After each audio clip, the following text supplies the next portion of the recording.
¿Fue realmente Robert Baratheon un estúpido sin cerebro? ¿Fue el peor rey de los 7 reinos? ¿O en realidad era más inteligente de lo que aparentaba ser y su reino no fue tan deficiente como muchos creen?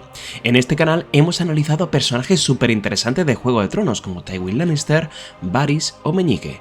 Dichos hombres destacaron por su inteligencia y astucia, la cual empleaban a menudo para lograr sus objetivos. No obstante, al igual que existen diversas formas de lograr diferentes objetivos, quizás también podemos encontrar más de un tipo de inteligencia, y personajes que en un principio podrían parecernos muy poco inteligentes, simples o estúpidos, al final pueden llegar a sorprendernos mucho más de lo que esperábamos. En el día de hoy analizaremos al carismático rey Robert Baratheon a lo largo de las pocas escenas que tiene en la primera temporada, algunas de ellas inventadas e introducidas de manera magistral en la serie por los showrunners, para conseguir descifrar un poco mejor la verdadera naturaleza de este fantástico personaje. Demostraremos que, pese a su aparente estulticia, este rey era mucho más inteligente de lo que podía aparentar. Bienvenidos a Poniente una vez más para analizar juntos al rey que solo encontró la paz en tiempos de guerra. Hoy presentamos a Robert Baratheon, el rey mercenario. 5, 1.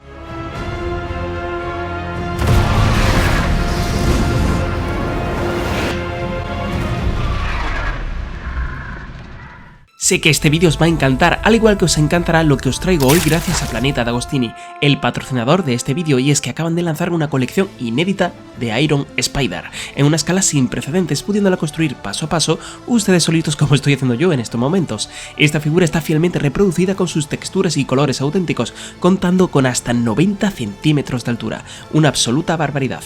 Iron Spider se distingue por su traje rojo y azul, inspirado en el clásico de Spider-Man, pero realzado con detalles dorados que recuerdan al icónico Iron Man. Esta réplica nunca vista de la increíblemente detallada armadura de Iron Spider está disponible en edición limitada bajo licencia oficial de Marvel Studios. Fabricado con metal y piezas de ABS de la mejor calidad, este modelo estático recrea a la perfección la textura de la armadura original, pero eso no es todo, pues también cuenta con armadura retroiluminada, 4 patas articuladas y además los ojos se iluminan. Cada ejemplar viene con un fascículo que contiene instrucciones para su montaje, así como contenido exclusivo que incluye anécdotas sobre la saga y el universo de Spider-Man. Te puedes suscribir ya desde la página web de Planeta D'Agostini, os dejo el link en la descripción, y ojo a esto porque los 1000 primeros suscriptores recibirán como regalo exclusivo una mochila. Si eres un verdadero fan del trepamuros como lo soy yo, esta colección es para ti. El actor Mark Addy interpretó a un Robert Baratheon espectacular en la serie, sensacional en cada una de sus facetas, aportando muchísimo al personaje con microgestos y expresiones faciales, llegándolo a enriquecer, dándole más dinamismo si cabe, pese a los pocos minutos que tiene en pantalla. Desde que parte hacia Winterfell o Invernalia en busca de su amigo Ned, en el primer capítulo hasta su muerte en el séptimo, lo vemos lamentablemente muy poco tiempo, pero siempre cumpliendo extraordinariamente bien con su papel y dejándonos perlitas muy interesantes sobre su personalidad. Y puede que esto os pueda sorprender, pero Robert Baratheon a menudo nos deja ver sus dotes proféticas, entre comillas, y bueno, puede parecer broma, pero prácticamente en todas sus apariciones dejó presagios sobre lo que iba a ocurrir en el futuro, y lo vamos a ir viendo poco a poco. Tanto es así que, como muchos ya sabréis, y aunque parezca broma, ya en su primera aparición en el primer capítulo de la serie, el rey Robert casualmente tocaría ni más ni menos que exactamente a los miembros de la familia Stark que acabarían falleciendo a lo largo de las temporadas, empezando por Ned, su esposa Kat, el pequeño Rickon y por supuesto Robb. Tras esta escena y ya centrándonos en el análisis del personaje, vemos algo que ya nos hace entender un poco más la verdadera naturaleza de Robert, y no es otra cosa que su amor incondicional por Lyanna Stark, la hermana fallecida de su mejor amigo Ned, algo que desarrollaremos con detenimiento más adelante. Pero aquí quedémonos con lo primero que hace, pues nada más llegar al norte, tras un mes de viaje por el camino real, lo primero que decide hacer es ir a visitar la cripta de su amor no correspondido de la juventud, haciendo incluso un desaire a su propia esposa, la reina Cersei, y por si fuera poco, delante de todos los miembros del castillo. Ned. El lujurioso rey Robert, antes que una bienvenida digna de un rey, prefirió, por extraño que parezca, la fría, lúgubre y silenciosa estancia de una cripta donde se encontraban los restos de su amada Lyanna, custodiada para siempre por su estatua de piedra que inmortalizaría su joven rostro frente al inexorable paso del tiempo.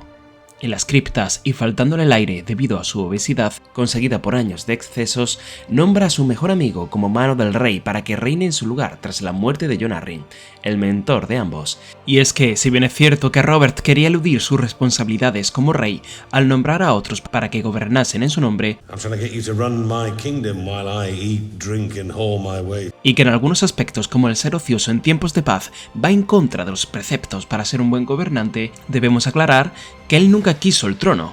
Hasta el propio Ned pudo tomarlo. All you needed to do was climb the steps yourself. Such a sad mistake. I've made many mistakes in my life, but that wasn't one of them. Robert fue elegido por su familiaridad con la sangre real de los Targaryen, ya que su abuela era Rhael Targaryen, y por supuesto también fue elegido por el derecho de conquista. Nicolás Maquiavelo en su obra El Príncipe nos hace ver que en realidad lo que está haciendo Robert al delegar responsabilidades en personas más preparadas o aptas que él en tiempo de paz es lo más sabio que podría hacer, y no solo para él, sino también para el pueblo. Jon Arryn consiguió la paz con Dorne, reforzó la posición de Robert como rey y negoció su matrimonio con Cersei. Aunque no consiguió frenar la deuda de la corona por los excesos y torneos, Jon Arryn fue una buena mano. Por otro lado, Ned, si bien no era lo suficientemente inteligente y demasiado honorable para sobrevivir en ese nido de víboras que era la capital, sí que era alguien muy querido en todo el norte y conocido como alguien honorable y respetado en el sur. Con el tiempo, seguro que también habría sido una buena mano. Nicolás Maquiavelo decía concretamente que era de buenos gobernantes elegir en su estado a hombres sabios y solo a estos darles la libertad para decirle la verdad, y solo de las cosas que él les pregunte y no de otras. Es decir, es de sabio delegar responsabilidades en aquellos hombres en los que se tenga plena confianza y que puedan realizar mejor su tarea. Robert deja claro en varias ocasiones que él no confía en nadie. I know what I'm putting you through. Thank you for saying yes. I only ask you because I need you. You're a loyal friend. You hear me? The last one I've got. Y menos confiaría en nadie para algo tan importante como es gobernar en nombre del rey, ni siquiera en sus hermanos. Robert no dejaría el reino en manos de cualquiera, solo en las personas de su plena confianza, en este caso en Jon Arryn, que era como un padre para él, y en Ned Stark, que fue la familia que eligió un verdadero hermano y el único al que realmente llegó a querer de verdad. Ya en el capítulo 2 tenemos otra escena fantástica entre Robert y Ned que nos deja perlitas muy interesantes, comenzando por el deseo de Robert de desaparecer espada en mano y disfrutando de la vida. I've half a mind to leave them all behind and keep going. Half a mind to go with you. What do you say? Just you and me on the King's Road, swords at our sides. En los libros se profundiza en esto más adelante diciendo lo siguiente: te voy a contar un secreto, Ned. Más de una vez he soñado con renunciar a la corona. Tomaría un barco que fuera a la ciudad de Libres, me llevaría solo el martillo y el caballo, y me pasaría todo el tiempo entre trifulcas y putas. Para eso nací. El rey mercenario. Los juglares me adorarían. ¿Sabes por qué no lo hago? Porque me imagino a Joffrey sentado en el trono y a Cersei a su lado, susurrándole al oído: mi hijo. ¿Cómo he podido engendrar un hijo así, Ned? No es más que un niño, dijo Ned con torpeza. El príncipe Joffrey no era de su agrado, pero sentía el dolor en la voz de Robert. ¿Ya te has olvidado de lo indómito que eras tú a su edad? Si el chico fuera indómito, no me preocuparía, Ned. Tú no lo conoces como yo. Suspiró y sacudió la cabeza. Bah, quizás tenga razón. Jon Arryn se desesperaba conmigo a veces, pero acabé por ser un buen rey. Robert miró a Ned y frunció el ceño al ver que seguía callado. Tienes mi permiso para hablar y darme la razón. Alteza, empezó Ned con cautela. Venga, di que soy mejor rey que Aerys y asunto concluido, dijo Robert dándole una palmada en la espalda. Eres incapaz de mentir, ni por amor ni por honor, Ned Stark. Todavía soy joven, y ahora que estás conmigo, las cosas van a cambiar. Robert habría dejado con mucho gusto el trono, sin embargo, sabía que su supuesto hijo y heredero, Joffrey, era un niño con un lado siniestro y su madre y su abuelo Tywin emponzoñarían el reino con sus intereses personales si algún día Joffrey llegara a reinar. También vemos como Robert realmente tenía el deseo y la certeza de que ahora que su amigo Ned se encontraba a su lado podrían llegar a mejorar las cosas en Poniente. Lamentablemente para ellos y para el reino, no le dieron tiempo de llevarlo a cabo. En esa misma escena, Robert se percata de que a Ned realmente le dolía recordar a la madre de su bastardo, Jon. Por primera vez, nota que es algo más importante de lo que aparenta ser. You never told me what she looked like. No, will I? Recordemos que para Robert era algo extraordinario que Ned Stark, el honorable Ned Stark, dejara a un lado su honor para encamarse con una mujer cualquiera, pese a que lo intenta consolar diciendo que eran tiempos de guerra. We were at war. Lo que no sabía Robert era que en realidad Ned se estaba acordando de su hermana Lyanna y de la promesa que le hizo de no contárselo a nadie y proteger a Jon, pues sabía que Robert perseguiría a cualquier Targaryen que sobreviviera, fuera por rabia, dolor, resentimiento, precaución o simplemente odio. Y tras compartir un momento de risas llega otra de las predicciones de futuro de Robert, algo en lo que profundizaremos en este vídeo. Daenerys Targaryen has wed some Dothraki horse lord. Al rey le informan de que Daenerys Targaryen se ha casado con Khal Drogo, un líder de los Dothraki que comandaba unos 40.000 Dothraki salvajes. Sin embargo, en la serie aquí en este momento dice 100.000. No sé exactamente por qué. This Khal Drogo, it said he has 100,000 men in his hold. En cualquier caso, lo más probable es que esa cifra podría seguir aumentando, no solo al unirse más Khalasares a su lucha, sino por el reclamo de Viserys o Daenerys Targaryen al trono, pues tal y como bien dice Robert, aún a día de hoy, hay muchos señores de Poniente que le siguen llamando usurpador, y si viera la oportunidad, no dudarían en unirse al bando de los Targaryen. There are still those in the Seven Kingdoms who call me usurper. The Targaryen boy crosses with a Dothraki horde at his back. The scum will join him. Sea por su antigua lealtad a los Targaryen o sea porque aún no han comprobado las mejoras que podrían llegar al reino ahora que Ned era la nueva mano del rey, lo cierto es que Robert sabía que Daenerys y los Dothrakis eran la mayor amenaza para su reinado, pese a la opinión de Ned, de Cersei o del mismísimo Tywin. Robert temía por el pueblo y su reinado si esos salvajes Dothrakis llegaban a sus costas y se dedicaban a asaltar todo cuanto encontrasen, como suelen ser sus costumbres. Más tarde analizaremos minuciosamente el porqué de esta afirmación. Lo que está claro es que Robert, una vez más, no se equivocó, pues la llegada de Daenerys a Poniente, incluso si no contáramos con sus dragones, fue la mayor amenaza a la que cualquier rey podría llegarse a enfrentar. Por si fuera poco, para terminar esta fantástica escena, Robert de nuevo lanza otra de sus perlitas proféticas, pues el rey creía con firmeza que una guerra se aproximaba. No sabía ni cuándo ni quiénes se enfrentarían en ella, pero estaba totalmente seguro de que estaba próxima. Dicha guerra fue, como ya os habréis imaginado, la Guerra de los Cinco Reyes, que estallaría solo un poco más tarde de la muerte del monarca. There's a war coming, Ned. I don't know when, I don't know who we'll be fighting, but it's coming. Continuando con el capítulo 2, vemos la escena donde condenan a la loba Wargo de Sansa a morir. Aquí hay varias lecturas de la personalidad de Robert. En primer lugar, quiere esclarecer los hechos del ataque a su hijo Joffrey por la loba de Arya, llamada Nymeria. Vemos cómo se decepciona al comprobar que su hijo fue desarmado por una niña, confirmando una vez más sus sospechas de que no sería un buen rey. You let that little girl disarm you. El rey aboga por zanjar la discusión diciendo que los niños se pelean, Damn it, children fight. It's over. siendo por tanto pragmático, pero la perversa Cersei quiere venganza y al no encontrar a Nymeria, la loba de Arya, decide castigar a Dama, la loba Wargo de Sansa. We have another wolf. As you will. De esta manera complace también a su esposa, ya que en el fondo Robert piensa que un lobo no es una buena compañía para una niña. Direwolf's no pet. Get her a dog, she'll be happier for it. Es en este preciso momento donde Robert vuelve a tener otra de sus visiones proféticas.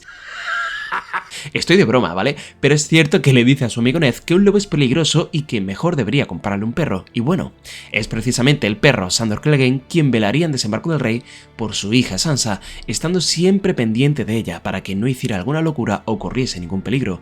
Al igual que fueron los perros los que acabaron con la vida del infame Ramsay Bolton, algo que realmente hizo feliz a Sansa. Así que no estaba muy desencaminado nuestro rey. Robert también menciona ante la insistencia de un castigo por parte de Cersei qué podía hacer con la niña. ¿Qué quería Cersei? ¿Que la azotaran por las calles? What would you have me do? Whip her through the streets? Lo curioso es que quien tuvo que enfrentarse a tal humillación fue la propia Cersei en la quinta temporada. De locos lo de Robert, ¿eh?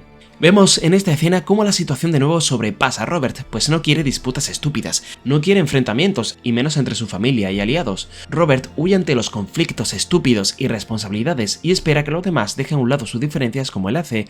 Por eso siempre Robert ha caído bien, incluso hasta a sus propios enemigos, pero por desgracia esperar que esa actitud sea recíproca en Poniente, al igual que en nuestro mundo, es algo imposible. Ya en el capítulo número 3 vemos una de mis escenas favoritas de Robert Baratheon de la primera temporada e incluso de toda la serie. Somos testigos de una conversación aparentemente banal, casi anecdótica, pero que en realidad guarda muchos secretos y mucho simbolismo y nos describe a la perfección a los distintos personajes que participan en ella. Una de esas escenas inventadas de la serie que enriquecían aún más a lo descrito en los libros. Por las escenas que hemos visto hasta ahora de Robert y alguna que otra que nos queda aún por ver hasta su muerte, nos damos cuenta cuenta ya de que parece que el rey vive constantemente en el pasado, recordándolos que para él eran tiempos mejores, donde al parecer todo era más sencillo cuando portaba un martillo de guerra en sus manos. Robert comenta primero con Ser Barristan Selmy y más tarde con Jaime Lannister cómo fue su primera kill, es decir, su primera muerte. Y un dato absolutamente desgarrador que mencionaremos más adelante es notar cómo Robert asegura que se acuerda de cada uno de los rostros de las personas que ha matado, algo que podría atormentar a cualquiera. Y esto es algo importante y que recordaremos en una escena posterior. It's been a long time, but I still remember every face. Al contrario que Ser Barristan Selmy, el cual, pese a ser uno de los mejores luchadores de toda la historia de Poniente, no muestra emoción alguna al comentar su primera muerte. You remember your first? Of course, Your Grace. Who was it? That's Hiroshi. How'd you do it? Lance through the heart. El rey Robert parecía contar algo tan trágico con cierta nostalgia, deleitándose en la aparente gloria de la batalla, aunque no en la muerte, contando su historia alegremente mientras se le esbozaba una sonrisa en la cara. Right before I brought it down, he shouted, "Wait! Wait!" Robert nació para la guerra y los dioses lo sabían. Sin embargo, pese a disfrutar del combate, Robert no se deleitaba con la muerte en sí, pues consideraba a ese chico que mató un estúpido que desperdició su vida enfrentándose a él en el combate, el cual podría ahora mismo estar vivo. Stupid boy. Robert también menciona algo curioso, otro de sus presagios, ya que dice que su primera víctima corrió hacia él en la batalla, como si pensara que de un solo golpe de su espada pudiera acabar con la rebelión. He came running at me, this dumb, high-born lad, thinking he could end the rebellion with a single swing of his sword. Algo que en la séptima temporada veríamos que intentaría hacer el propio Jaime Lannister con Daenerys, lanzándose al galope para acabar de un lanzazo con la nueva conquistadora. Come on, boy. Come on. You fucking idiot. Robert menciona aquí también otra frase que oiremos también en la séptima temporada. They never tell you how they all shit themselves. And shit themselves when they die. Didn't they teach you that at Fancy Lad School? Como veis, este tío servía de vidente. Cuando entra Jaime, Robert también le pregunta cómo fue su primera muerte, aunque esta vez intenta picarle diciendo que no cuenta a los viejos en alusión al Rey Loco, algo que sabe que molestaría a Jaime. Who was your first kill, not counting old men? Al igual que a Robert, a Jaime le encanta combatir y demostrar su habilidad con la espada, por eso fue armado caballero tan joven. Me encanta ver cómo Jaime mira a Ser Barristan después de reírse juntos, admira a ese hombre y está orgulloso de haberlo hecho reír. Jaime adoraba a los grandes caballeros de su juventud como Ser Barristan o Ser Arthur Dayne, y claramente quería obtener su respeto y ser como ellos, pero su elección de matar al rey, al que juró proteger, incluso sabiendo que era lo correcto, le valió, por desgracia, para ganarse el desprecio eterno de aquellos a quienes admiraba. Y llegamos al mejor momento de esta escena. Robert Baratheon al parecer nunca le preguntó a Jaime cómo fue exactamente la muerte del Rey Loco, aquel que causó tanto sufrimiento a los 7 reinos, e intentando de nuevo picar a Jaime con esa deshonrosa muerte del rey que juró proteger, el guardia real le responde algo que dejó atónito al rey. What did the Mad King say when you stabbed him in the back? He said the same thing he'd been saying for hours. Burn them all. Tanto que le cambia el gesto por completo, de la risa a la boca y ojos bien abiertos de incredulidad. Por primera vez, Robert Baratheon aprendió a valorar al hombre del que siempre se había burlado durante tantos años, llamándolo Matarreyes, y parece que en ese preciso instante, por extraño que parezca, comenzó a crecer una admiración por Jaime como el héroe que realmente fue, no por matar a un anciano decrépito y enfermo rey. Eso era algo que podría haberlo hecho cualquiera, sino por algo mucho más duro, algo que muy pocos o incluso nadie podría soportar. Cargar durante tantos años con las miradas de odio, rencor, desprecio y burlas de todos los habitantes de Poniente, pese a ser la persona que salvó a 1 millón de inocentes. Robert estaba viendo al auténtico héroe de su rebelión. Esta es una de mis escenas favoritas de Juego de Tronos, pues el ritmo, el diálogo y la dinámica de estos personajes es perfecta. Todos eran veteranos con diferentes niveles de experiencia. Todos ellos son, en cierto modo, leyendas deshonradas. Por un lado, Robert ya pasó por su mejor momento y actualmente es un rey que preferiría no reinar, recordando constantemente sus batallitas del pasado. Jaime el Matarreyes, el caballero más prometedor de los 7 reinos, ahora era un guardaespaldas glorificado y vilipendiado por todos. Y por último, Ser Barristan Selmy, el más noble de los caballeros, ya pasó también por su mejor momento, desapareciendo lentamente en la irrelevancia de la historia para una nueva generación. Es simplemente magnífico ver a estas leyendas recordando momentos de sus vidas que los marcaron. Nos vamos ya al cuarto capítulo, donde vemos como Ned y Ser Barristan hablan de Robert. Ser Barristan menciona que Robert quería participar en el torneo de la mano del rey. Ned Stark, siendo precavido, no quiere poner la vida del rey en peligro, a lo que Barristan afirma que el rey Robert siempre hace lo que quiere. Y fijaros en la respuesta de Ned: si se hiciera siempre lo que Robert quisiese, aún estarían combatiendo en la guerra de la rebelión que llevaba su nombre. Robert tends to do what he wants. If the king got what he wanted all the time, he'd still be fighting a damned rebellion. Y os preguntaréis, ¿por qué? Pues porque Robert únicamente conoció la libertad, la auténtica paz en tiempos de guerra.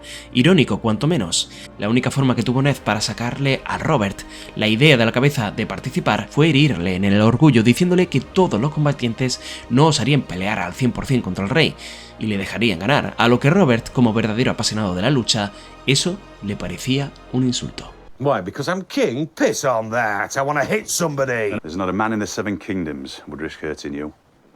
You're telling me those cowards would let me win? Aye. Ya en el quinto capítulo tenemos dos de las mejores escenas de Robert que definen por completo su personalidad. En la primera asistimos a la reunión del Consejo Privado, donde se decide que Daenerys, al estar embarazada de Drogo, debe morir, al igual que su hermano Viserys. I warned you this would happen back in the north. I want him dead. Mother and child both. Vemos el contraste brutal entre Ned y Robert. Para Ned, el honor, el hacer lo correcto, está por encima de cualquier fin, del miedo o del odio. Para el rey, por el contrario, lo más sencillo para lograr una paz duradera era acabar con los aspirantes que quieren quitarle el trono, y que llevaría irremediablemente a crear más inestabilidad en los 7 reinos. You'll dishonor yourself forever if you do this. Honor? I've got 7 kingdoms to rule. El honor no le servirá para gobernar Poniente. En eso estamos de acuerdo, pues ya vimos cómo le fue a los honorables Stark. Do you think honor keeps them in line? It's fear. Fear and blood. Pero tampoco debería ser el miedo y la sangre lo que mantenga la paz en los 7 reinos. Mencionando de nuevo a Nicolás Maquiavelo y a su obra El Príncipe, esa especie de manual para el buen gobernante, al abordar la cuestión de si es mejor ser amado o temido, Maquiavelo escribió: la respuesta es que a uno le gustaría ser lo uno y lo otro, pero debido a que es difícil combinarlos, es mucho más seguro ser temido que ser amado. Es decir, pese a lo cruel que podría parecer, la opción de acabar con Daenerys, Viserys y por ende la invasión de Dothraki era la más sabia. Yet we who presume to rule must sometimes do vile things for the good of the realm. Robert estaría haciendo lo más sabio para el reino y obviamente también para él.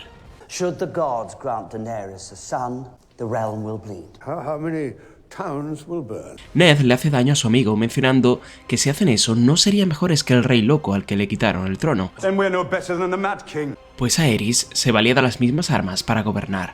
No obstante, hay una gran diferencia entre ambos. Aerys disfrutaba haciendo el mal, mataba por placer, no por un buen motivo, solo para satisfacer su enferma cabeza. Para Robert, acabar con sus enemigos declarados lo veía como algo que debía hacerse si querían evitar una invasión. No por gusto, sino porque si quería paz era lo que debía hacerse. Pensaba como un general, como un rey, no como una buena persona.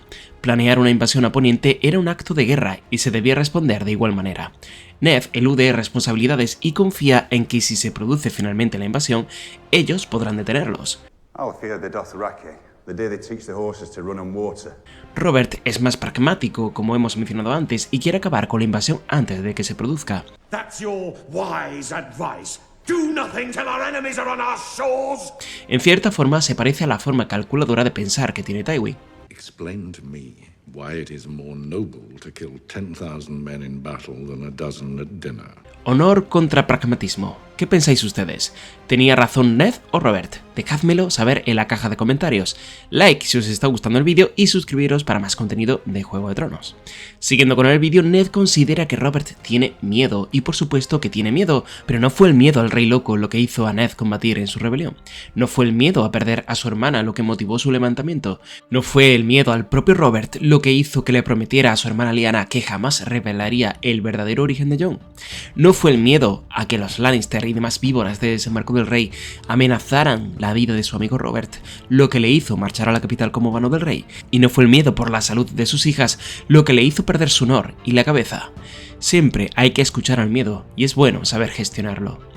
Así pues, Ned renuncia a su cargo como mano del rey tras esa discusión con su amigo. Por cierto, aquí Robert dice que pondrá su cabeza en una pica. Spoiler, es lo que acabó pasando. Y llegamos a la segunda escena y el motivo por el que hice realmente este vídeo, así que la vamos a analizar minuciosamente y a conciencia. Disfrutad, pues por primera vez veremos a Robert y a su esposa Cersei siendo vulnerables el uno con el otro, siendo completamente sinceros, lejos de esa máscara que ambos habían fabricado y puesto durante años. Un momento hermoso de fragilidad que desvela la auténtica naturaleza de ambos personajes y la última oportunidad que tuvieron para cambiarlo todo. La escena comienza con Cersei burlándose de la pelea que tuvieron Ned y Robert por el asunto de Daenerys. Imaginaros lo dolido que estaba Robert, que ni siquiera tenía ganas de discutir ante un ataque así. Al contrario, Robert, claramente afectado por la pelea con su mejor amigo, se alegra de que al menos eso haga feliz a su esposa. A pesar de que Cersei no le gusta a Ned en absoluto e incluso podría verlo como una amenaza, sabe que el reino necesita una mano y reconoce que Ned era la mejor opción. Mejor incluso que su hermano Jaime.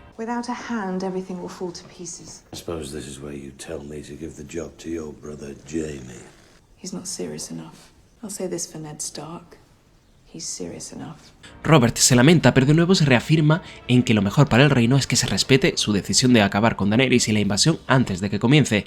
Es aquí donde vemos la verdadera inteligencia de Robert, esa que se mantiene oculta a simple vista, pues si bien en tiempos de paz Robert solo podía darle al pueblo pan y circo, siendo una persona sin ambición, derrotada por la victoria como diría nuestro amigo Bane,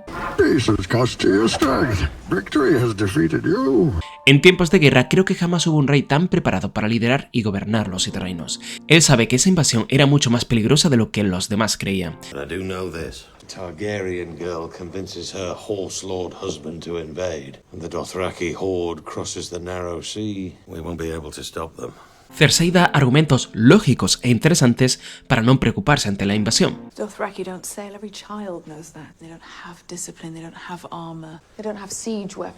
Pero como ya le dijo su padre Tywin, I don't distrust you because you're a woman. I distrust you because you're not as smart as you think you are. es cierto que los Dothrakis no navegan, no tienen disciplina militar pese a ser grandes guerreros, no tienen armaduras e incluso si finalmente los invadieran, los ponientis contaban con un número mucho más grande de soldados para poder detenerlos. No obstante, el rey hará gala de su inteligencia y experiencia y nos dará una lección que jamás podremos olvidar. Vamos allá. Let's say Viserys Targaryen lands with 40,000 Dothraki screamers at his back. En primer lugar, un dato importante son las cifras. Según sus estimaciones, serían unos 40.000 salvajes Dothrakis, aunque el ejército que llevaría finalmente Daenerys a Poniente estaría formado, según estimaciones, por más de 80.000 Dothrakis. Y os preguntaréis, ¿tan peligrosos eran los Dothrakis en combate? Hemos visto en la serie cómo al enfrentarse en combate cuerpo a cuerpo a un soldado con armadura pesada, en este caso Jorah Mormont, no lo llegan a vencer, aunque contra otros soldados de la casa Lannister sí que podían matarlos fácilmente. También hemos visto cómo penetran una formación de lanceros como si fueran mantequilla. La mayoría de los ejércitos de Poniente estaban formados por granjeros y gentes de a pie, sacada del campo y reclutada forzosamente. Las típicas levas. Muchos de ellos no sabían sostener un escudo o una lanza correctamente, eran carne de cañón.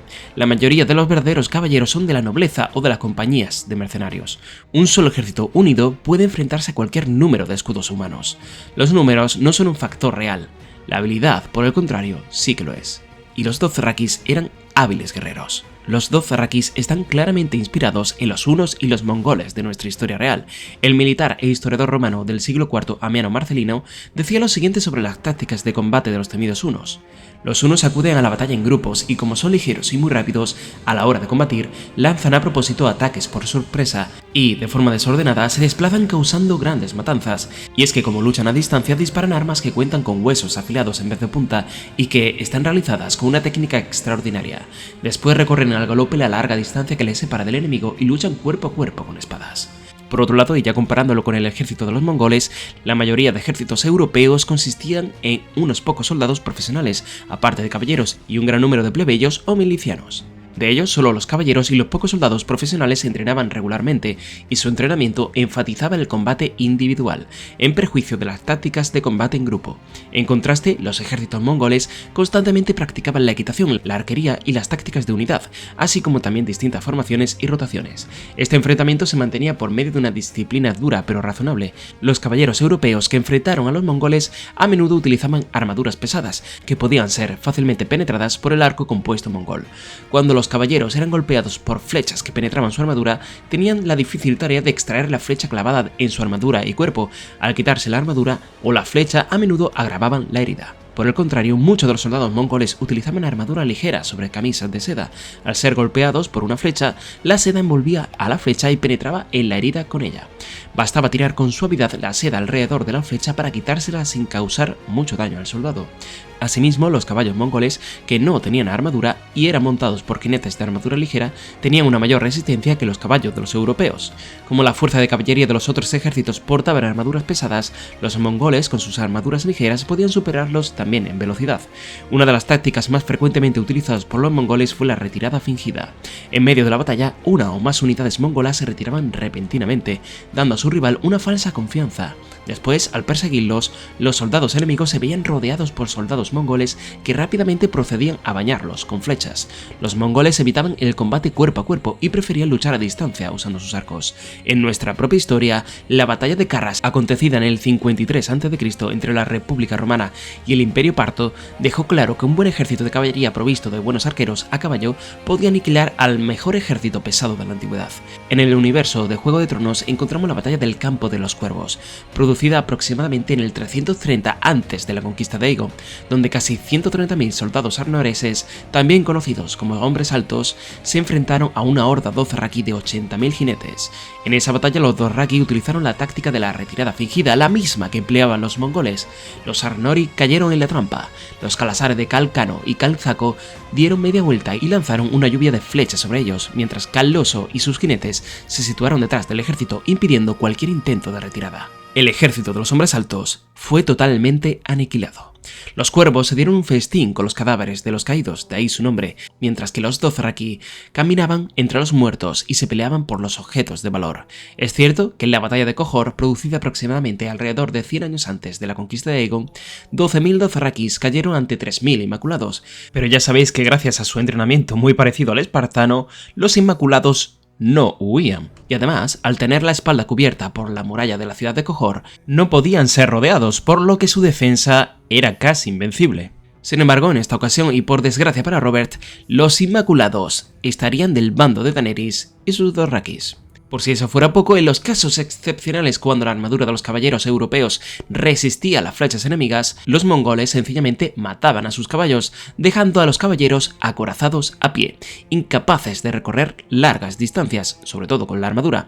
En ese sentido, había muy pocas formas de derrotar a los mongoles. Una podía ser que, al llegar a un castillo europeo, las grandes defensas hicieran que los mongoles se expusieran a un ataque externo, ya que reducían su movilidad. Otra forma de derrotarlos era que el reino o estado del rival estuviera rodeado de mar, como Japón o Java, ya que no eran buenos navegantes, o por selvas y pantanos, como Vietnam o Birmania.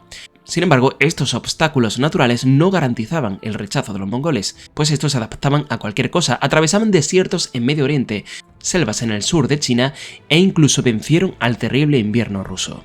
En la serie de Juego de Tronos hemos visto cómo los dothrakis se adaptaron a todas las circunstancias y aún así sobrevivieron. Sin duda, la destreza y ferocidad letal de los dothrakis era digna de temer, por eso Robert, como buen general y como buen rey, sabía del peligro que suponía.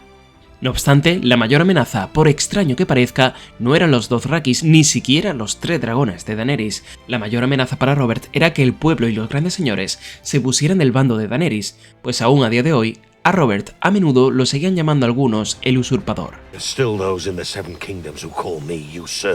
Si varias casas nobles se unían contra Robert, como por ejemplo hicieron los Martell, pronto más casas nobles se pondrían en contra de Robert.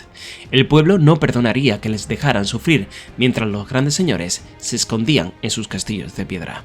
We hole up in our castles. Wise move. A fool would meet the Dothraki in an open field. We can hold them off. When did the people decide that Viserys Targaryen is the rightful monarch after all?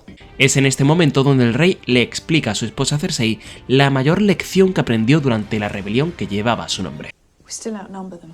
Which is the bigger number, 5 or 1? 5. 5. 1. One army, a real army, united behind one leader with one purpose. Our purpose died with the Mad King. La mitad de Poniente se levantó en armas contra el Rey Loco con un caudillo que los lideraba, y ese fue Robert, mientras que el Rey Loco perdió la guerra no por haber perdido batallas importantes como la del Tridente, que también, sino porque no tenía alguien que los liderase con una causa justa que reforzara su voluntad y coraje. Rhaegar prácticamente se vio forzado a luchar y en el fondo todo el mundo sabía de la locura de Aerys. El miedo hiere más que las espadas. Y no solo eso, ¿cuánto tiempo respaldará el pueblo o las otras casas a un mal líder? De nuevo Robert acierta con lo que ocurriría en el futuro con las personas que llegaron al trono como Cersei o la propia Daenerys. En el caso de Cersei, permitió que la fe militante campara a sus anchas, y después sus terribles actos, como lo del septo de Baelor, hizo que se ganara la enemistad eterna de algunas casas importantes como la casa Tyrell. En el caso de Daenerys, sus propios consejeros se pusieron en su contra ante las malas acciones que estaba perpetuando. Como rey, Robert pensó en el pueblo mucho más de lo que parecía a simple vista. Cuando Cersei le pregunta a Robert qué es lo que él quiere en realidad, What do you want? para desprecio de su esposa, pero Robert no quiere el vino por el simple hecho de beber, él quiere el vino para olvidar. A continuación, por primera vez vemos a Cersei y Robert relajarse y reír sinceramente con algo súper triste, la farsa que es en realidad su matrimonio. Sometimes I don't know what holds it together. Our marriage.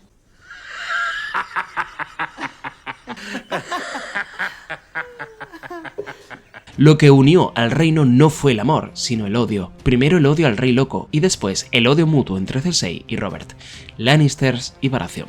Si bien en un principio a Cersei le encantaba la idea de casarse con el hombre que fue Robert, Every girl in the Seven Kingdoms dreamed of him, but he was mine by oath. And when I finally saw him on our wedding day in the Sept of Baelor, lean and fierce and black-bearded, it was the happiest moment of my life. Pronto sus deseos se convirtieron en ceniza, pues Robert jamás dejó de amar a una ilusión, Lyanna. And that night he crawled on top of me, stinking of wine, and did what little he could do, and whispered in my ear, Lyanna. Y hablando precisamente de Lyanna, es como concluye esta escena. Si recordáis, en la escena en la que Robert hablaba con Ser Barristan y Jaime, el rey menciona que se acuerda del rostro de cada una de las personas que había matado. Yes, it's been a long time, but I still remember every face. Lo irónico de esta escena, de la rebelión de Robert y de la personalidad del propio rey, es que, si bien se acuerda del rostro de cada una de sus víctimas, ya no se acordaba del rostro de la persona que siguió amando durante 17 largos años. Ya no recuerda el rostro de la mujer que fue el motivo por el que inició su guerra. Ya no recuerda el rostro de Lyanna. You want to know the horrible truth? I can't even remember what she looked like. I only know she was the one thing I ever wanted. Someone took her away from me, and 7 kingdoms couldn't fill the hole she left behind. Y lo curioso es que, al contrario que Robert, el maestro Aemon le cuenta a Sam lo siguiente. I was very young. Who was she? I could tell you everything about her. Who she was, how we met, the color of her eyes, and the shape of her nose. I can see her right in front of me. She's more real than you are. Pese a que ocurrió hace muchas décadas y no solamente 17 años, el maestro Aemon aún se acuerda del rostro, los gestos y de cada pequeño detalle de la mujer que amaba, demostrando que el amor, si realmente es verdadero, es tan fuerte que hasta a un ciego le permite ver. Por otro lado, Robert no se enamoró, se obsesionó con Lyanna, como un niño malcriado y tozudo al que le quitan un juguete que nunca llegó a utilizar. Por eso mismo no recuerda ni siquiera el rostro de Lyanna. Robert se quedó con el amargo sabor del amor no correspondido, aquel que hemos sufrido todos, de un recuerdo, de un susurro en el viento, y eso le dejó un vacío que ni todas las mujeres, el oro, el vino, las batallas o todos los reinos jamás podrán llenar. Y eso, amigos míos, es algo realmente trágico. Definiendo a la perfección la personalidad de Robert, una persona que claramente vive en el pasado y no es capaz de seguir adelante. De vivir en el presente y en todo caso pensar en el futuro, siempre con el recuerdo viviente de épocas mejores. Y llegamos al punto clave, aquel que personalmente creo que pudo cambiar el destino de los 7 reinos, pues casi a modo de súplica y pese a que ya no lo ama, Cersei le pregunta o casi le ruega, desde el fondo de su corazón, saber si hubo alguna oportunidad entre ellos. I felt something for you once, you know. No. Was it ever possible for us? Was there ever a time, ever a moment? Todo esto mientras la música hace de acompañamiento perfecto una tensión que significa la esperanza de poder arreglar las cosas, y que finalmente se corta por completo con la rotunda respuesta del rey.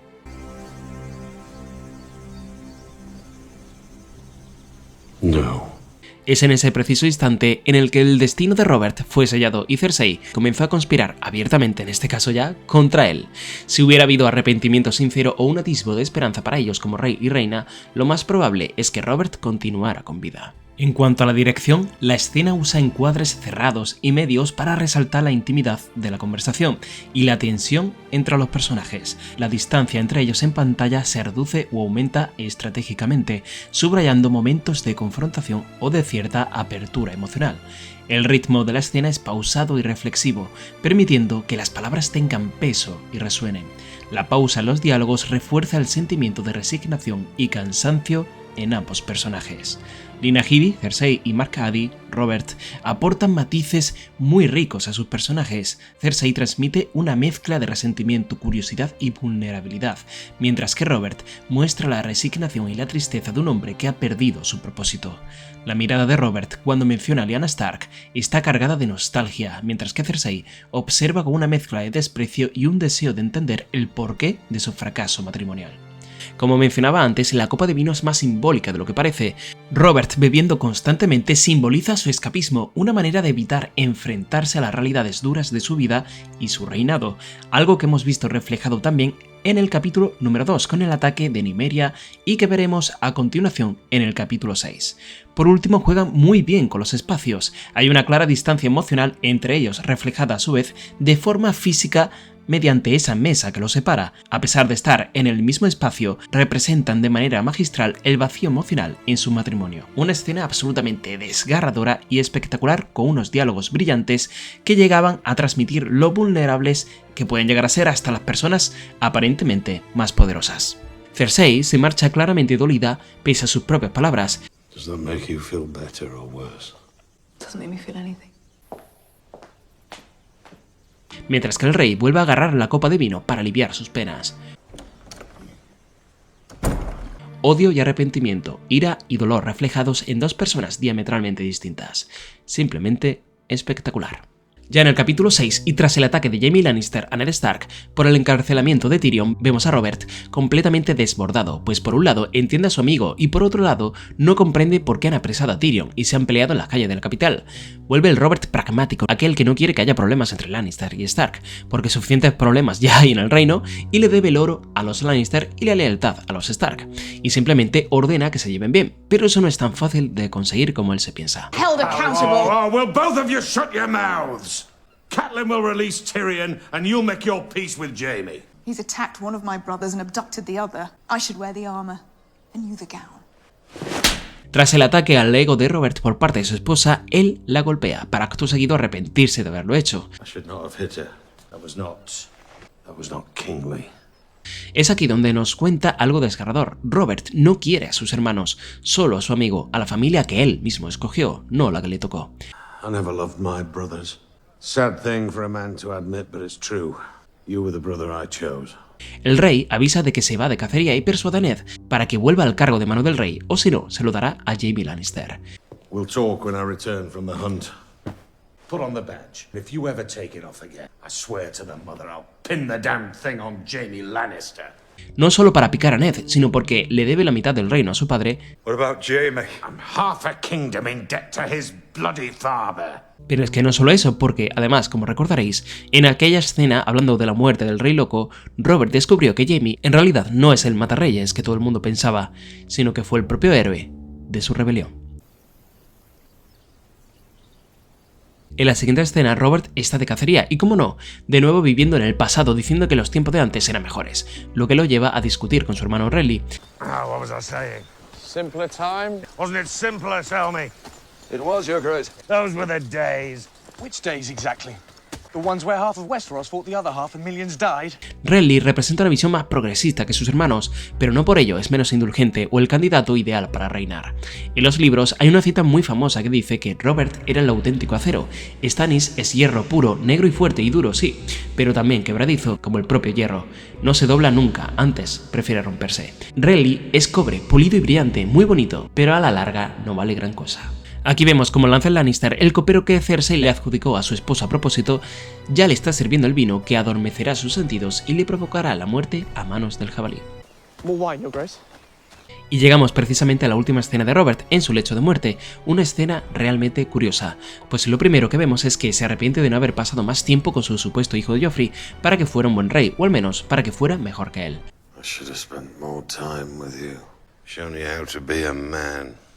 Recordemos que Robert realmente sabía que Joffrey no estaba bien de la cabeza, aunque pensaba que se debía a la necedad de aquellas edades.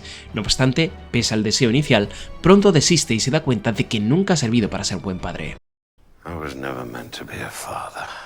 Y aún así, a las puertas de la muerte se vanagloria de haber acabado con el jabalí que lo mató, una vez más recordando el pasado glorioso.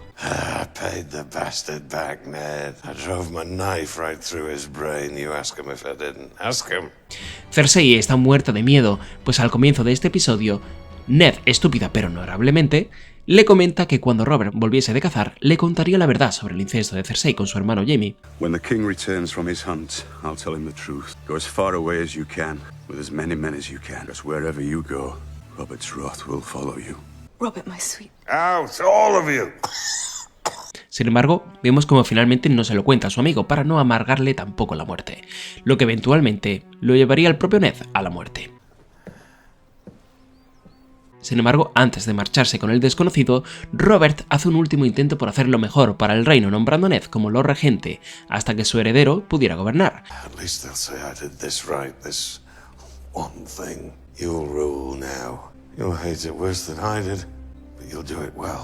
Finalmente decide que no maten a Daenerys, no porque no sea lo más sabio, pues como ya hemos mencionado, era lo más inteligente para evitar una guerra futura, tal y como llegaría a ocurrir, sino que decide no hacerlo porque era lo correcto, lo que habría hecho su querido amigo Ned, aquel en cuyos hombros quería cargar la responsabilidad de gobernar tras su muerte. Varys, Littlefinger, my brother, worthless. No one to tell me no but you. Only you. Let her live. Stop it if it's not too late. I will. Robert, en el fondo, era buena persona e incluso le pide a Ned que ayude a su hijo, pues sabe en lo que, por desgracia, podría llegar a convertirse. Y una vez más, el rey no se equivocaba. My son. Help him, Ned. Make him better than me. Entonces, analizadas todas sus escenas, yo me planteo dos serias dudas. ¿Era tan tonto Robert como parecía? E independientemente de dicha respuesta, ¿fue el peor rey de los 7 reinos? Pues vayamos por partes. Con respecto a si Robert era tan tonto como parecía en comparación con otros personajes como Tywin, Meñique o Varys, me gustaría daros la chapa y mencionar la teoría de las inteligencias múltiples, desarrollada por el psicólogo estadounidense Howard Gardner a principios de los años 80 y que ha tenido un impacto significativo en la forma en la que comprendemos y abordamos la educación. La teoría de las inteligencias múltiples rechaza el concepto tradicional de inteligencia y los métodos para medirla. Para Gardner, la inteligencia es una expresión plural, es decir, se basa en el potencial de desarrollo de la diversidad de las capacidades humanas. El descubrimiento y origen de las inteligencias múltiples fue posible gracias al trabajo de Howard en dos campos esenciales para el área de la educación: los procesos de aprendizaje y el funcionamiento del cerebro humano. Algunos niños, como os habréis dado cuenta, son muy buenos para aprender idiomas, pero sin embargo no son muy buenos en matemáticas. Otros son geniales en ciencia, pero no pueden analizar la poesía, etcétera, etcétera. Para Howard Gardner, la clave fue reconocer que se puede contar con algunas habilidades para hacer algo y al mismo tiempo carecer de otras para hacer cosas distintas. Este descubrimiento lo llevó a concluir que el término inteligencia estaba equivocado, pues no existe una sola manera de ser inteligente ni existe la posibilidad de medir la inteligencia como tal. Howard define la inteligencia como un conjunto de capacidades cognitivas independientes y relacionadas entre sí que permiten a las personas resolver problemas, crear productos valiosos en la cultura y destacar en diferentes áreas de la vida. El objetivo era convertir entonces la palabra inteligencia en una palabra plural y describir al mismo tiempo las capacidades humanas, distintas en función de la o de las inteligencias predominantes. Sí, todo esto es un lío, pero vamos a poner ejemplos. Se llegó entonces a la conclusión de que las personas podrían llegar a tener hasta 12 tipos de inteligencia diferentes, que son la inteligencia lingüística, la lógico-matemática, la espacial, la musical, la corporal y cinestética, la intrapersonal, la interpersonal, la emocional, la naturalista, la existencial, la creativa y la colaborativa. De entre todos estos tipos de inteligencia, durante la serie hemos visto que Robert Baratheon, si bien carente de las habilidades políticas y estratégicas de otros personajes como Tywin, Meñique o Varys, analizados ya en el canal, el rey Robert destacaba en 3 tipos de inteligencia en particular, a un nivel que ninguno de los anteriores mencionados pudo llegar. En primer lugar, la inteligencia interpersonal. Puede que hayas observado que hay ciertos individuos que tienen una habilidad única a la hora de llevarse bien o relacionarse con otras personas y no tienen ni idea de cómo lo hacen. Son individuos que emplean su inteligencia interpersonal cuando interactúan con los demás de manera eficiente, pues son capaces de entender, empatizar y comunicarse apropiadamente. La inteligencia interpersonal es la habilidad de discernir las emociones y las intenciones de los demás y permite interpretar las palabras y gestos o los objetivos y metas de otras personas. Los políticos, profesores o actores son aventajados en este tipo de inteligencia. En este caso en concreto, Robert era capaz de forjar alianzas y liderar a los hombres con un carisma totalmente natural. No era fingido, su liderazgo estuvo basado en su magnetismo personal y su capacidad para conectar emocionalmente con los demás, una característica de la inteligencia interpersonal. Le salía sin necesidad de mentir, manipular o conspirar como lo hacían los demás. Estaba en su propia naturaleza ser carismático hasta tal punto que convertía a sus mayores enemigos en aliados, como pudo ser el propio Ser Barristan Selmy, que llegó a convertirse de su enemigo a su propio guardia real. En segundo lugar, la inteligencia corporal cinestética. Este tipo de inteligencia implica un control sobresaliente del cuerpo y el uso hábil de herramientas físicas. Como guerrero, sobre todo en su juventud, Robert fue casi invencible en combate. Su destreza con el martillo era formidable y supo usar su fuerza descomunal y habilidades físicas para liderar batallas y consolidar su poder en el trono en 2 ocasiones. Como mencionaba anteriormente, en tiempos de guerra ningún rey era más apto que él para llevarlos a la victoria. Sabía leer perfectamente el campo de batalla, llegando a vencer a 3 ejércitos en un solo día. También sabía cuándo debía retirarse, como tras la batalla del Vado Ceniza.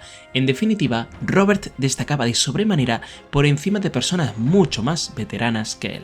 En tercer lugar, pero en menor medida, la inteligencia naturalista de Robert, pues el rey tenía un amor notable por la caza y la vida al aire libre. Si bien esto no se traduce necesariamente en una profunda comprensión de la naturaleza, su afinidad y pasión por estas actividades podría ser un indicio de cierta inclinación hacia la inteligencia naturalista. En cuanto a las inteligencias menos desarrolladas por parte de Robert, estaría la inteligencia intrapersonal. Robert carece de una comprensión profunda de sí mismo, de sus emociones y de las consecuencias de sus decisiones. Es incapaz de reflexionar sobre su insatisfacción con la vida como rey y sobre todo cómo sus acciones afectan a quienes lo rodean. No obstante, en la escena con Cersei se deja ver que Robert tiene cierta capacidad de reflexión sobre su vida y errores, aunque no es profundo en su autoanálisis ni transforma su autoconocimiento en acción. Admite la verdad sobre sus sentimientos por Lyanna y los motivos de su fallido matrimonio con Cersei. Tampoco desarrolló la inteligencia lógico-matemática, como sí tenía, por ejemplo, Meñique, que era un genio en eso. La falta de habilidad de Robert para gestionar los asuntos económicos del reino o tomar decisiones estratégicas razonadas evidencia una gran carencia en este área, siendo el despilfarro uno de los motivos por los que no fue el mejor gobierno posible. Por último, tampoco desarrolló la inteligencia lingüística, ya que si bien en ocasiones ganaba adeptos con su carisma, sus discursos solían ser muy simples y más basados en la emoción que en una construcción sofisticada. Tyrion, Varys, Meñique o Tywin eran maestros en este tipo de inteligencia. En resumen, pese a que la inteligencia de Robert está lejos de ser académica o estratégica, sí que destaca en otros ámbitos que le ayudaron a conquistar y mantener el trono de hierro durante muchos años. Sus escenas y sobre todo la conversación con Cersei ilustra que la inteligencia es multifacética y que alguien puede resultar ser brillante en un campo o materia y un desastre en otra. Las inteligencias corporal, cinestética e interpersonal probablemente definieron a Robert, contribuyendo a su éxito como guerrero y líder de la rebelión, algo que ni los más sabios podían conseguir. o llegar a explicar. Sin embargo, sus deficiencias en la inteligencia intrapersonal y lógico-matemática explican mucho de sus fracasos como rey y como persona. Entonces, y para terminar, ¿fue Robert el peor rey de los 7 reinos y su reinado fue uno de los peor recordados? Pues lo cierto es que en absoluto. Es cierto que Robert sentía un gran desinterés en gobernar, centrándose en banquetes, cacerías y placeres personales, lo que llevó a la corona a estar endeudada con los Lannister y el Banco de Hierro. Aunque era un gran guerrero, Robert no supo adaptarse a la demanda de ser rey en tiempos de paz. Prefería las batallas y la gloria del pasado, ignorando los problemas cotidianos del reino. De hecho, me extraña mucho que finalmente no prefiriera esa invasión de Dothraki, pues al final él tendría una guerra en la que batallar. Pero creo que fue un buen rey y estaba pensando antes en el reino que en su propia gloria personal. Al igual que digo las cosas malas como que eludía sus responsabilidades, también es verdad que hizo lo más sabio posible como gobernante, es decir, dejar la administración del reino en manos de sus consejeros, mucho más capaces y cualificados que él. Como vimos a lo largo de la serie, Varys, por ejemplo, solo quería el bien del reino, no quería hacerlo sangrar. Mientras que por otro lado, si bien Meñique quería conseguir más y más poder, lo cierto es que en cuanto a finanzas, el tío era un crack. Y consiguió que la corona no se quedase en bancarrota. Por otro lado, su matrimonio con Cersei Lannister fue un desastre. Desde el inicio, la falta de amor y confianza mutua condujo a la infidelidad de Cersei y también a la propia muerte del monarca. Pero tampoco nadie debería obligar a nadie a enamorarse de otra persona, ¿verdad? Y Robert siempre amó a Lyanna, aunque no fuera correspondido, aunque fuera una ilusión. La línea sucesoria quedó plagada de secretos y mentiras por todo esto, lo que precipitó la Guerra de los 5 Reyes tras la muerte de Robert. No obstante, mientras él estaba vivo, los 7 reinos conocieron muchos años de paz. Si lo comparamos con otros reyes que ha tenido Poniente, está claro que Robert no fue ni de lejos el peor. Aerys II, el Rey Loco, fue infinitamente peor que Robert. Su paranoia y crueldad llevaron al reino al borde de la destrucción total. Maegor el Cruel es otro ejemplo de un malvado rey. Su brutalidad y políticas represivas sí que lo hicieron uno de los peores reyes de la historia de Poniente. Aegon IV el Indigno provocó también gran inestabilidad en el reino y plantó las semillas de las rebeliones Fuego Oscuro. Y por otro lado, reyes posteriores a Robert serían sus supuestos hijos, Joffrey y Tommen Baratheon. El primero por su crueldad e ineptitud, y el segundo, aunque era bueno, era muy manipulable e incapaz de gobernar como debería, lo que también causó problemas a futuro. De hecho, siendo sinceros, lo que es difícil es encontrar reinados dentro de los 7 reinos que fueran mejores que los de Robert, y sobre todo, pacíficos, porque pudo haber los mejores pero no pacíficos, ya que Robert después de la rebelión solo tuvo que hacer frente a la rebelión Greyjoy, que fue rápidamente aplastada por todo un Poniente unido. Los reinados de Aegon I, Jaehaerys, el Conciliador, Viserys y quizás Aegon V son los que podríamos considerar que fueron mejores o quizás más estables, todos con sus más y sus menos. Lo que está claro es que Robert no lo hizo tan mal. ¿Es justo entonces culpar a Robert? Aunque Robert fue por propia iniciativa un rey incompetente, sus circunstancias también influyeron. En primer lugar, no deseaba ser rey, simplemente aceptó el trono tras ganar la rebelión. En segundo lugar, la administración heredada de los Targaryen estaba debilitada después del gobierno de Aerys II. Si recordáis, Viserys, en House of the Dragon, antes de la Danza de los Dragones, recibió un reinado con las arcas llenas gracias al trabajo del rey Jaehaerys. En este caso, no ocurría lo mismo con Robert. Muchos lo llamaban usurpador, después de eliminar a una dinastía que había estado 300 años gobernando, y tuvo que reconstruir el reino después de una cruenta guerra civil. Por último, su personalidad, más apta para el campo de batalla que para el trono, demostró que Robert solo fue el mejor rey en tiempos de guerra. Como conclusión, Robert Baratheon no fue el peor rey en absoluto de los 7 reinos, pero sí quizás uno de los más inadecuados para el trono. A pesar de su desinterés, el reinado de Robert fue mayormente pacífico en comparación con los años de conflicto que le precedieron con el Rey Loco y tras su muerte con la Guerra de los 5 Reyes. Bajo el mando de Robert, los 7 reinos permanecieron unidos, con una estructura de poder más o menos intacta. Incluso Dorne, que le tenía bastante ganas a Robert en su momento, se mantuvo en relativa paz durante su gobierno, gracias a la diplomacia de Jon Arryn. Para la mayoría de los campesinos y ciudadanos de Poniente, el gobierno de Robert fue un periodo de estabilidad. Robert era un rey carismático, amado por su habilidad como guerrero y su papel en liberar al reino de la tiranía de los Targaryen. Desde una perspectiva histórica, el reinado de Robert puede verse como un periodo intermedio que, aunque no alcanzó la excelencia, evitó un desastre mayor al mantener una estabilidad básica. Si bien no se puede comparar con figuras como Jaehaerys I el Conciliador, el mejor rey que jamás tuvieron los 7 reinos, o Aegon I, se podría argumentar que el reino estaba mejor bajo el mandato de Robert que los años caóticos que siguieron a su muerte. ¿Y tú qué opinas? ¿Fue Robert el peor rey de los 7 reinos o los hubo peores? Dejádmelo saber en la caja de comentarios. Quiero reservarme este minuto final para agradeceros todo el apoyo que hemos tenido este año. El 2024, no os voy a engañar, no ha sido un año fácil para mí en muchos aspectos, pero este año 2025 voy a darlo todo de mí para que al llegar diciembre eche la vista atrás y diga, joder, menudo año más increíble que ha sido. El universo de Juego de Tronos continúa este año con la serie del Caballero de los 7 Reinos, que pinta espectacular y que nos hará más amena a la espera de la tercera temporada de House of the Dragon, que sale en 2026. Así que espero encontraros aquí. Este canal siempre será como vuestra casa.